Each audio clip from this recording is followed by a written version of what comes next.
you just came back from a tournament that you literally, from end to end, you dominated. A little close against Barbados, or maybe closer than you thought it would be or should be, and Trinidad as well. But you were in control for the most part. Tell us about that CAC tournament. First of all, netball being played in a Spanish-speaking country. It was a bit difficult because majority of the persons that are there speak Spanish. In terms of the tour, it was a success. It was great actually.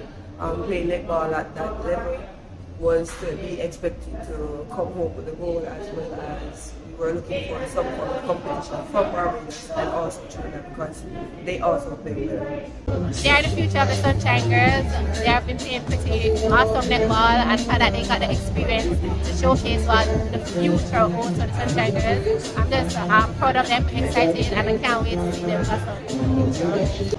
I'm proud of the CAC team. You know, we have on the CAC team, we have 5 players, training partners, and also players who's into our squad.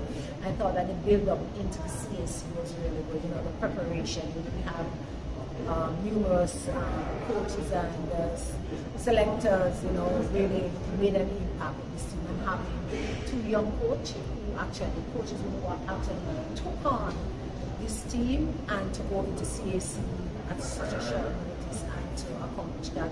It's really, you know, the sky's the limit for our team.